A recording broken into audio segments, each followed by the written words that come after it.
நானும் என் கணவரும் நேற்றைய தினத்துல பாஷ்யம் ஸ்ட்ரீட்ல வந்து எங்க கட்சியின் சார்பில் நடந்த ஒரு கூட்டத்துல கலந்துட்டு இருந்தோம். அந்த நிகழ்ச்சியில கலந்துக்கிட்டு வீட்டுக்கு கிளம்புறதுக்கு முன்னாடி டிஃபன் வாங்கிட்டு போலாம் அப்படின்னு சொல்லிட்டு டிஃபன் வாங்க ஆடு தொட்டி வரைக்கும் சென்று இருந்தோம்.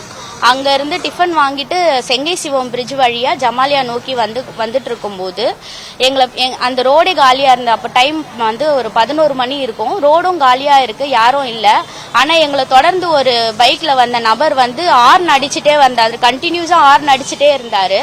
என்ன இவர் இவ்வளவு நேரம் ஹார்ன் அடிச்சுட்டே இருக்காருன்னு சடனா நான் திரும்பி பாக்குறேன். என் கணவர் வந்து மிரர்ல பாக்குறாரு, யார் ஹார்ன் அடிச்சுட்டே இருக்காங்க அப்படின்னு சொல்லிட்டு. நான் திரும்பி பார்க்கும் போது அவர் வந்து ஆபாசமா செய்கை பண்ணாரு. உடனே என் கணவரும் நானும் அவரை கேட்டோம், என்ன இப்படி பண்றீங்க, என்ன இப்படி பண்ற அப்படின்னும் போது, நான் அப்படிதான் பண்ணுவேன், நீ என்ன பண்றியோ பண்ணிக்கோ அப்படின்ட்டு சொன்னாரு.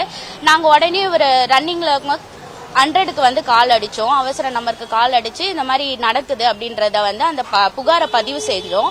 அவர் அதையுமே நாங்க பண்றதையுமே பார்த்துக்கிட்டே தான் இருந்தாரு. ஆனாலும் அவர் பயப்படல. எங்க கூடயே திருப்பியும் அதே மாதிரி ஹார்ன் அடிச்சுட்டு ஒரு திமிராதான் அவர் வந்துட்டே இருந்தாரு. நாங்க அங்க செங்கை சிவம் பிரிட்ஜ்ல இருந்து திரும்பி P2 காவல் நிலையத்தை நோக்கி வந்து கொண்டு இருந்தோம். ஸ்டேஷனுக்கு வாங்க போலாம் அப்படின்னும் போது வரேன் வா போலாம் அப்படின்ட்டு சொல்லி வந்துட்டே இருந்தாரு. சரி, நாங்க கிட்ட வரும்போது அவரை உள்ள கூட்டு வரலான்னு பார்த்தா இங்க கிட்ட வரும்போது அவரோட வண்டியை வேகமா எடுத்து ஓட்ட ஆரம்பிச்சுட்டாரு. தாண்டி போயிடணும், அப்படி தப்பிச்சு போகணும் அப்படின்னு சொல்லிட்டு உடனடியா என் கணவர் வண்டியை நிறுத்திட்டு அவரை போய் பிடிச்சி ஸ்டேஷனுக்குள்ள கூட்டு வந்தோம். கூட்டு வரும்போதுதான் அவரு இந்த P2 காவல் நிலையத்தை சேர்ந்த ஒரு காவலர் என்பதே எங்களுக்கு தெரிய வந்தது. அவர் ஒரு காவலர், ஆனா அவருக்கு ரொம்ப ஃபுல்லா குடிச்சிருந்தாரு. அவர் ஓட்டி வந்த பைக்ல வந்து நம்பர் பிளேட்டே கிடையாது, ஃப்ரண்ட்லயும் இல்ல பேக்லயும் இல்ல, நம்பர் பிளேட்டும் இல்ல, ஃபுல்லா குடிச்சிருக்காரு. நான் என் கணவரோட வரும்போதே அவர் வந்து என்கிட்ட இந்த மாதிரி ஒரு பிஹேவ் பண்ணாருன்னா, நாளைக்கு தனியா யாரோ ஒரு பொண்ணு வருது, நானே தனியா வரும்போது அவரோட பிஹேவியர் எந்த லெவல்ல இருக்கும், அவர் என்ன செஞ்சிருப்பாருன்னு நினைக்கும் போதே எனக்கு பயமா இருக்கு.